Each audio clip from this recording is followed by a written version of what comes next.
Hey guys, welcome back to Clashing with Corey. If you haven't subscribed yet, go ahead and hit the subscribe button now because I'm working on new Clash of Clans content for you guys every single day. Alright, so today we're going to be looking at how to 3-star this ring base. I'm sure you guys have all seen it before. I know I've seen it several times. And King's got a really beautiful, just really surgical attack coming in here on it. So I did go ahead and pause right at the very beginning of the attack. And you're going to see this attack takes 2 minutes and 54 seconds, so there's only 6 seconds to spare on this. But at the end of this attack, when you watch, we're going to go over a couple small changes that we can make to it. Either if you have a lower level queen, or if you're just wanting to start it a little bit faster and have an extra 10 seconds to play with there. Which I would definitely do if I was rerunning it, because 6 seconds is not a lot. But this is a queen charge hog attack, so those are generally tight on time. But it's very doable. It's very copyable. So if you got a level 35 queen or better, you can definitely copy this attack that King did right here. With that, we're going to go ahead and get into the attack. So first he's got some loons coming down. He wants to take out this bomb tower just to make sure that his queen is going to walk this direction right over there. Then he's got a minion coming down after that to get rid of this army camp. He doesn't want his queen to jump over on that side and try to walk the other way. So once that army camp goes down to the minion, or almost down, he puts down his queen to start her charge. Remember, this is a 5 healer queen charge. So it just takes her a little bit of time. As soon as she steps into range of that enemy queen, look at this. Here, we're going to pause this. So this guy's, technically he's a Town Hall 11. But if you look at all of his defensive levels, defensively, he's a max 10, except for his heroes. He does have a little level 50 queen and a level 42 king. So, I don't know, it might look a little bit scary, but honestly, if you're going up against a guy who's got a level 40 queen, you're going to want to raid your queen just as fast as King did here, because they just have so much firepower. Basically, they'll lock onto your queen before your queen can lock onto them, and just that head start, even with healers, is enough to kill your queen. So he gets the rage down right before that enemy queen steps into range and takes it down with ease. Now watch how he breaks in this wall right here. You'll notice the CC range. He doesn't need to break the wall to draw the CC. In fact, the CC will draw before he breaks the wall. So he's got it. Now what he did is he waited for this wizard tower to start firing on his queen before he dropped his test wall breaker. If he wouldn't have waited for that wizard tower to lock onto his queen, the wizard tower would have just fried his wall breakers. So as soon as it locks onto his queen for the first shot, he drops a test wall breaker. And he gives a pause of about 2-3 seconds before he drops his other wall breakers in there. If you don't wait long enough, then your test wall breaker will trigger a small bomb that will actually kill all of your other wall breakers. So practice with it a little bit. Now he gets that second rage down right away as soon as this enemy CC's coming out after him. So he is in range maybe of that cannon, but definitely of that X-bow and the enemy CC. But this is also an attack where you don't want to take up too much time on your charge. It already takes up a lot of time as it is. So he gets that rage and poison combination down on there. Just use one of your poisons, so you have one for skellies on the back end for your hogs. And he takes care of that CC no problem. So what happens if you miss that wall break? On this base, not a heck of a lot, except you will not be able to reach this X-bow, and eventually it will take out your queen's healers. Just kind of based on how hard he smashed this attack and where he dropped in his hogs, even if he would have missed this wall break and not killed this X-bow, he would have 3-starred it anyways, definitely. But just so you know, if you miss that wall break, it's not the end of the world. Don't panic, just keep going on with the rest of your attack. Now look at this, what he's got up here. So as soon as that enemy CC went down, he dropped his wall wrecker up here to basically tank and break in the wall right at these 2 wizard towers, getting some really high value.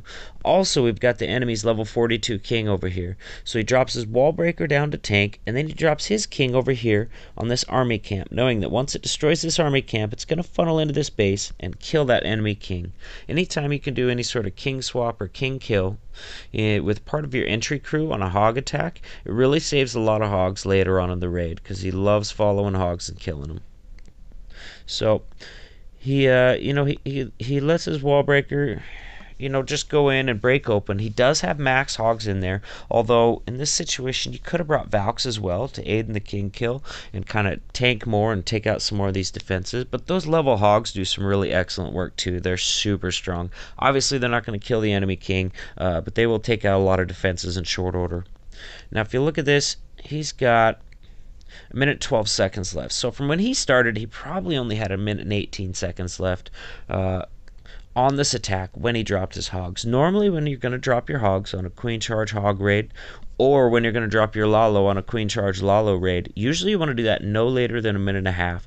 So he did invest a lot of time on this walk, but like I said, after this attack is over, we're going to go over a little change you can make to save probably about 10 seconds. So now his hogs are going to come in. He's got his queen tanking on one side, king tanking on the other, and the hogs are coming in, taking out all these, basically troll Teslas on the way. He gets one little heal down on a really small group of hogs over there. I don't know if that was the best heal. He probably could have saved that a little bit. Not a big deal. He's still going to wreck this base anyways. He also gets a heal down in the core. The majority of his hogs did go right into that core. And you'll see his king is still alive over here, tanking these edge defenses. He'll get his last heal down, covering most of those defenses on the back end, or at least the side that most of the hogs are going to hit those defenses from. And he absolutely crushes this base. He's got a ton of troops left. Oh, another important thing to think about, and another important thing to practice, because you're going to want to practice this attack before you do it. Right after your main group of hogs goes down, right after you start dropping hogs, you need to be dropping cleanup right behind them. 3-4 minions or 2-3 wizards right behind that first group of hogs. That way they can start cleaning up this base while the hogs are starting to work through it. The hogs are going to tank for them. That's why you drop them right behind the hogs. And then as you go through the base, placing other heals on your hogs, look at placing more cleanup troops in areas where they're going to be needed.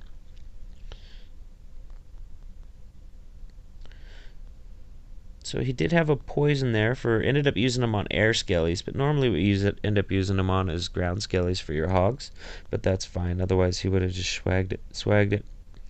So there we go. Tons of troops left, both heroes left. That's a bunch of hogs. Alright, so he smashes that base, and that's what we're looking for. That's an easily copyable attack. So right now, just like I promised, we're going to go over one thing that you can do to save a little bit of time on this raid. So 2 minutes 56 seconds. This is the point where this raid starts for him.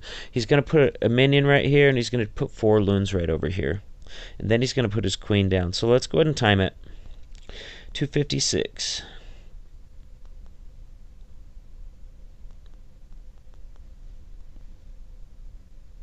10 seconds.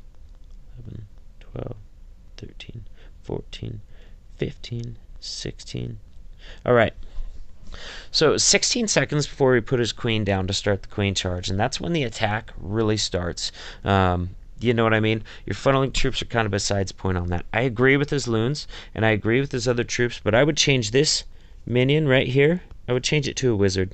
If you look at this, there's no defenses that can target this area, and a wizard is going to get through that army camp in 2 hits. So basically what I would change is I would put a wizard down on this army camp first, followed by the 4 loons right into there, and as soon as the wizard, you know what I mean? As soon as I drop those 4 loons, I'm already going to be dropping my queen over here. You could probably accomplish all that in about 4 or 5 seconds, saving a good 10 seconds on the beginning of this raid. So if you have a level 35 queen, possibly even a level 30, not 100% on that, but you know what I mean, a little bit lower level queen, you can still run this raid. Definitely not anything under level 30 though, and I would just make that adjustment. Do a wizard first, followed by the loon drop, and then your queen right over here, so you can save about 10 seconds from the beginning of that raid and get it done with a little bit lower level hero. Or if you have a max queen, you can get it done that way too, and just save a little bit of time to be on the safe side. Your attack's not going to run exactly the same way. You might need that extra 10 seconds. But there you have it, guys, a very copyable attack. So what do you do if you have much lower level heroes? If you have a much lower level hero, obviously you're not going to be doing any sort of queen charge on this. I think hogs are definitely still a good option. Here, let's go back and look at this base, and maybe we can come up with a plan for those of us with lower level heroes to try and take this base on anyways. So we definitely still have some free funneling that takes place over here. None of these defenses can reach this area, so I can funnel this building and this building with 1 wizard. You know what I mean? Drop it on one of these buildings and in a place that it'll go over and get the other one next. So that's a good free funnel there. I'd probably bring 2 baby dragons to funnel this part up here, just because we know there's Teslas up there, and they choose to do that a lot of the time on these bases. And I would drop a baby dragon first up here, and just see how far it gets on creating that funnel. And then I would do my wizard down here, and as this baby dragon dies, I'm probably going to drop another one up here to do just a little bit more funneling. Really try and cut in those funnels before you use your siege machine, because if you use your siege machine first, it's not gonna get nearly as far. All right, also we've got a lot of firepower up here, so I would use 1 or 2 golems to tank before the siege machine. So I would do my pre-funneling, and then I would drop 1 or 2 golems in here to tank, and then the siege machine behind to start breaking through these walls and getting in there deep while those golems are tanking. Obviously your heroes are going to come in behind that kill squad as well. I would use a rage for it with Max Valks and the CC, and just try and get this area hollowed out as much as possible. You're probably not going to get the enemy king with that kill squad, although it's possible you might. But basically then I would just start hogs from this side of the base so that they ended on the king here. You would have 4 heals for your hogs at that point, and you'd be able to bring a considerable number of hogs. So you would end on the king so that once the hogs are done and healed, they should be able to kill that king no problem. So that's the adjustment I would make if you had much lower heroes, although obviously having higher level heroes is definitely always the best option. Well, I hope you guys enjoyed this video today. Tried to break it down for you as best as I could, and go ahead and leave me some comments down below if there's some other stuff you'd like to see, and you know what I mean, stay tuned to the channel. I'm going to keep putting out Clash content. I'm going to try to do it every single day. All right, thank you. Bye.